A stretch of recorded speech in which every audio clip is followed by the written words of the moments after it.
Hello everyone. Welcome to किनी studies. आज है 27 दिसंबर और आज के करंट अफेयर सेशन में हम जिन टॉपिक्स को कवर करेंगे वो टॉपिक्स हैं रोलिंग बजट। ये टर्म काफी चर्चा में रहा है, हम इसके बारे में देखेंगे। साथ ही हम देखेंगे फ्री ट्रेड पैक्ट के बारे में। इस वर्ष कई कंट्रीज हैं जिनके साथ इंडिया का फ्री ट्रेड पैक्ट हुआ है, हम वो देखेंगे। साथ ही हम देखेंगे हाल ही में चर्चा में रही एस्पायर स्कीम के बारे में। देन हम देखेंगे ऑपरेशन थंडर 2025 के बारे में। देन जियो पारसी स्कीम के बारे में देखेंगे। फाइनेंशियल फ्रॉड रिस्क इंडिकेटर के बारे में देखेंगे और लास्ट में हम देखेंगे Indian council of forestry research and education के बारे में।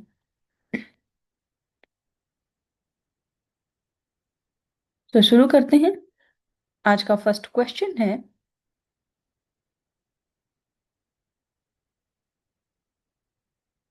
which state is set to become the first in India to initiate the preparation of a rolling budget for the next 3 years?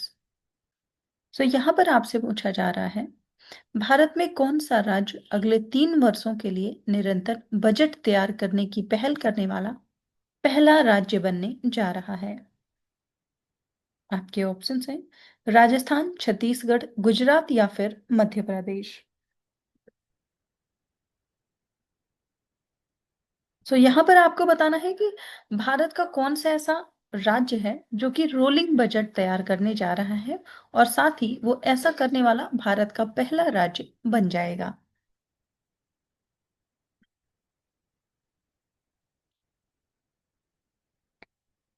और इस क्वेश्चन में आपका करेक्ट ऑप्शन हो जाएगा option D.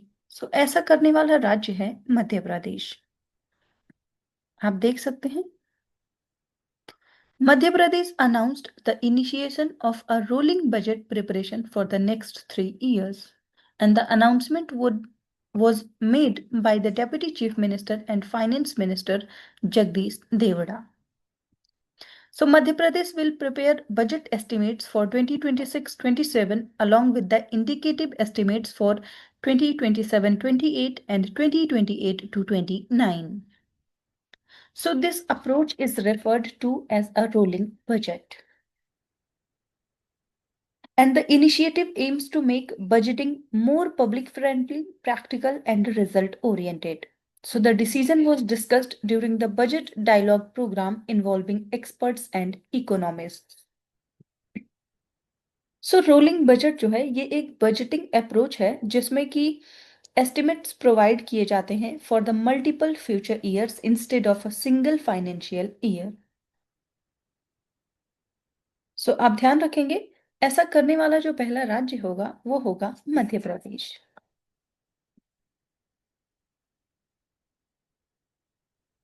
बढ़ते हैं नेक्स्ट क्वेश्चन की ओर।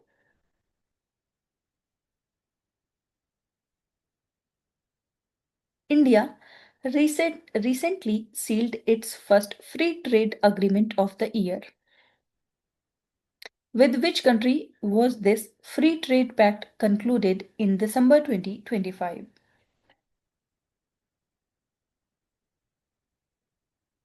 यहां पर आपसे पूछा जा रहा है कि भारत ने हाल ही में इस वर्ष का अपना तीसरा मुक्त व्यापार समझौता किया है।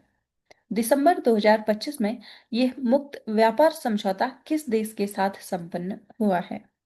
आप ध्यान रखेंगे, 2025 में होने वाला ये भारत का तीसरा एफटीए है और आपको बताना है कि किस कंट्री के साथ ये समझौता हुआ है। आपके ऑप्शंस हैं ऑस्ट्रेलिया, कनाडा, न्यूजीलैंड या फिर साउथ अफ्रीका।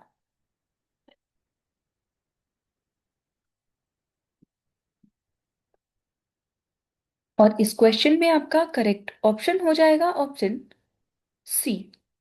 हाल ही में जो एफटीए साइन हुआ है वो हुआ है बिटवीन इंडिया एंड न्यूजीलैंड। आप देख सकते हैं, India and New Zealand concluded negotiations on a free trade agreement in December 2025. This marks India's third free trade pact signed in the year 2025.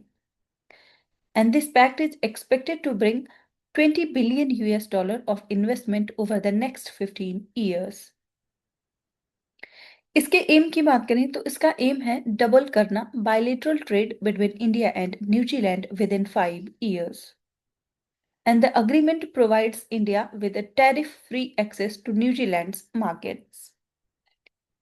FTA की बात करें जिसे हम फ्री ट्रेड अग्रीमेंट के नाम से जानते हैं, सो ये रिड्यूस करता है tariffs and trade barriers between the partner countries.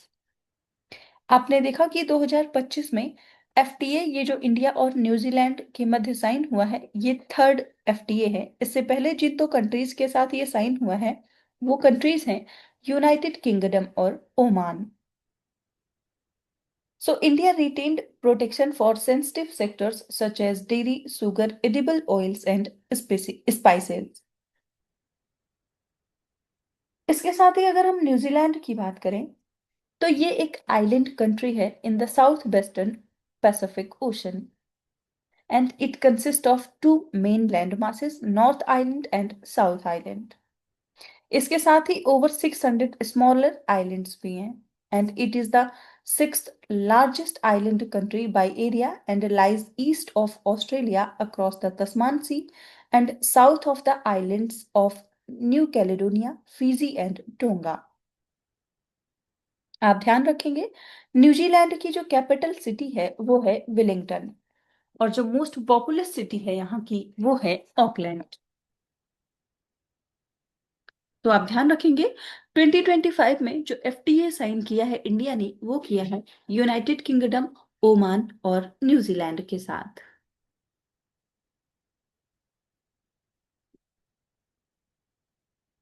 बढ़ते हैं नेक्स्ट क्वेश्चन की ओर।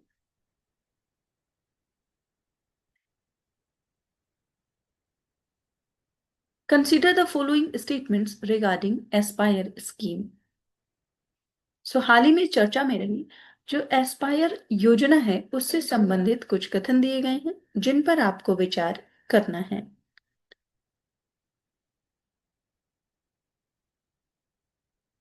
फर्स्ट स्टेटमेंट है The Aspire scheme is implemented by Ministry of Macro, Small and Medium Enterprises to promote entrepreneurship and livelihood opportunities in rural areas through incubation support. And second, under the Aspire scheme, livelihood business incubators are established to provide training, mentoring, and hand holding support to convert skills into sustainable micro enterprises.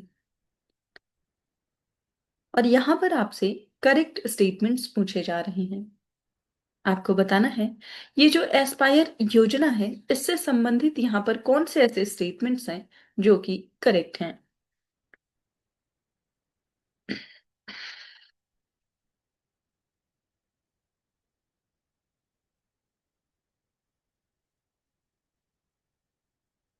इस question में आपका correct option हो जाएगा option C. सो यहाँ पर ये दोनों ही statements correct हैं। ये एस्पायर जो स्कीम है ये इंप्लीमेंट की जाएगी एमएसएमई के द्वारा। आप देख सकते हैं so the ministry of MSME is implementing the ASPIRE scheme जिसका फुल फॉर्म है a scheme for promotion of innovation, rural industry and entrepreneurship. So इसको इम्प्लीमेंट किया जाएगा to strengthen rural entrepreneurship and livelihood generation by promoting innovation and incubation based enterprise development. So इस scheme के की feature की बात करें तो इस स्कीम का की फीचर है the establishment of livelihood business incubators which provide training, mentoring and business support to aspiring rural entrepreneurs, helping them convert skills into viable enterprises. So as of now 109 livelihood business incubators have been approved under the Aspire scheme across the country. And the scheme complements initiatives such as PMEGP, and it aligns with the MSME Champions scheme to strengthen employment generation, enterprise modernization, and innovation in rural and semi-urban areas. So, आप ध्यान रखेंगे ये जो Aspire योजना है इसको implement किया जा रहा है एमएसएमई के द्वारा।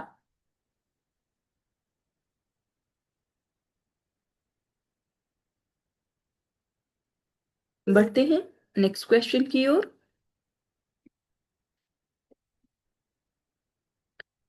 Operation thunder 2025 is best described as which of these. यहां पर आपसे पूछा जा रहा है ऑपरेशन थंडर 2025 जो कि हाल ही में चर्चा में रहा है, इसको सबसे अच्छे तरीके से किस प्रकार वर्णित किया जा सकता है। आपके ऑप्शंस हैं A UN-led climate initiative aimed at preventing illegal logging in tropical rainforest. Second, law enforcement operation targeting illegal wildlife and forestry trade. Third, a regional anti-poaching mission conducted by ASEAN countries in Southeast Asia. And fourth, a biodiversity conservation program implemented under the Convention on Biological Diversity. आपको बताना है कि जो operation thunder हाल ही में काफी चर्चा में रहा है वो इनमें से किससे संबंधित है।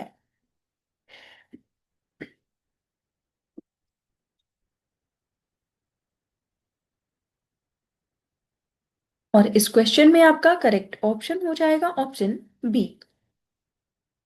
ये एक लॉ इन्फोर्समेंट ऑपरेशन है targeting illegal wildlife and forestry trade. आप देख सकते हैं recently more than 30,000 live animals along with protected plants and timber were seized worldwide under Operation Thunder 2025, highlighting the scale of illegal wildlife and forestry trade. Operation thunder 2025 की बात करें तो ये एक ग्लोबल लॉ इन्फोर्समेंट क्रैकडाउन है conducted annually to combat illegal wildlife and forest product trafficking. और इसको coordinate किया जाता है by Interpol and the World Customs Organization with the support from the International Consortium on Combating Wildlife Crime. This operation involved enforcement agencies from 134 countries and it is funded by the European Union and Norway International Climate and Forest Initiative. India की बात करें तो in India wild life crime control bureau under the ministry of environment forest and climate change acts as the nodal coordinating agency of such operations। और operation thunder के तहत जो animals seize किए गए हैं उनमें शामिल हैं birds, turtles and tortoises, reptiles, primates, pangolins, big cats and other wildlife animals.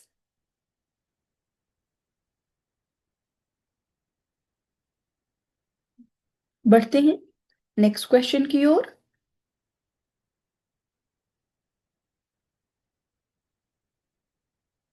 Jio Parsi scheme is implemented by which ministry. हाल ही में चर्चा में रही जो जियो पारसी योजना है उसके बारे में आपसे पूछा जा रहा है कि ये किस मंत्रालय के द्वारा कार्यान्वित की जाती है। आपके ऑप्शंस हैं ministry of health and family welfare, second ministry of women and child development, third ministry of labour and employment या फिर मिनिस्ट्री ऑफ माइनॉरिटी अफेयर्स। आपको बताना है जो जियो पारसी स्कीम है यह किस मंत्रालय के द्वारा कार्यान्वित की जाती है।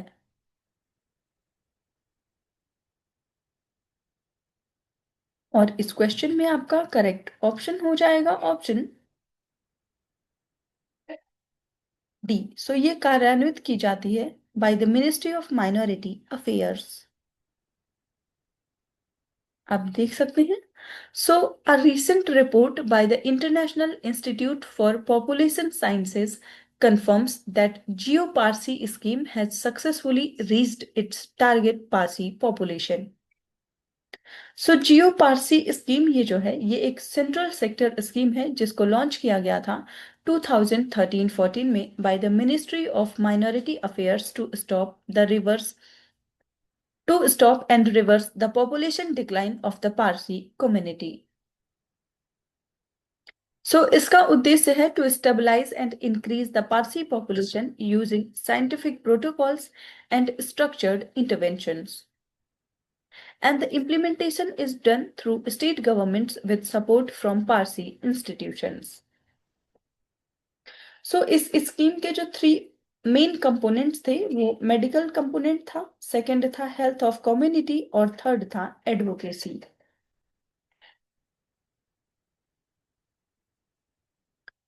पढ़ते हैं नेक्स्ट क्वेश्चन की ओर।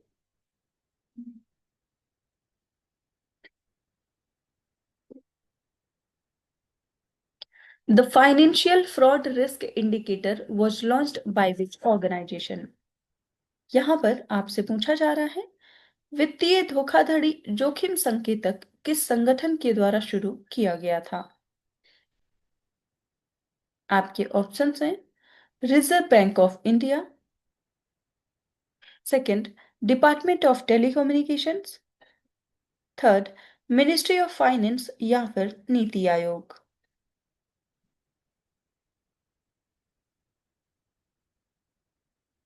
यहां पर आपको बताना है कि जो फाइनेंशियल फ्रॉड रिस्क इंडिकेटर है ये किस संस्था के द्वारा लॉन्च किया गया है।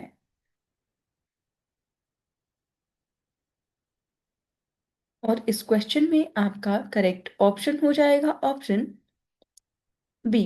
इसको लॉन्च किया है डिपार्टमेंट ऑफ टेली कम्युनिकेशंस ने। आप ध्यान रखेंगे इसको आरबीआई से आप कंफ्यूज नहीं करेंगे। The Department of Telecommunications said the financial fraud risk indicator stopped possible losses of 660 crore rupees in 6 months. आपने देखा कि इसको लॉन्च किया गया by the department of telecommunications in May 2025, and it is a risk-based system that marks mobile numbers as medium, high or very high fraud risk. The classification uses data from the National Cyber Crime Reporting Portal, Chakshu platform, banks, and financial institutions. It helps banks, non-banking financial companies, and unified payment interface providers to protect customers. अब ध्यान रखेंगे हाल ही में चर्चा में रहा जो financial fraud risk indicator है इसको लॉन्च किया है डिपार्टमेंट ऑफ टेली कम्युनिकेशंस ने।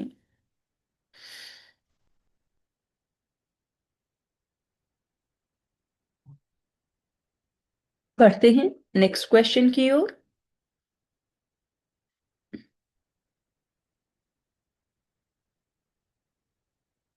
Where is the headquarter of the Indian Council of Forestry Research and Education located? हाल ही में भारतीय वानिकी अनुसंधान एवं शिक्षा परिषद जो है ये काफी चर्चा में रहा है। आपसे पूछा जा रहा है कि इसका मुख्यालय कहां पर स्थित है। आपके ऑप्शंस हैं देहरादून, शिमला, चेन्नई या फिर कोलकाता।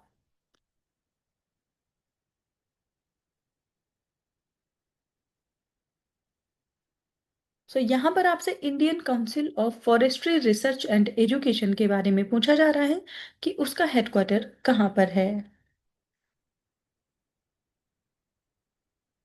और इस क्वेश्चन में आपका करेक्ट ऑप्शन हो जाएगा option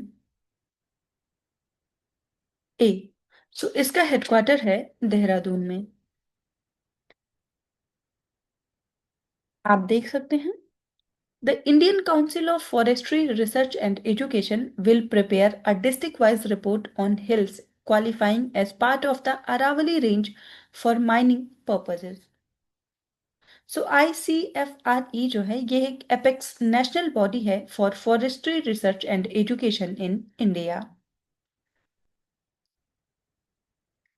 It is an autonomous organization under the Ministry of Environment, Forest and Climate Change under Government of India. और इसका मिशन है to generate and share scientific knowledge for ecological security, livelihood and sustainable forest use. आपने देखा कि ICFRE का जो headquarter है वो स्थित है देहरादून उत्तराखंड में।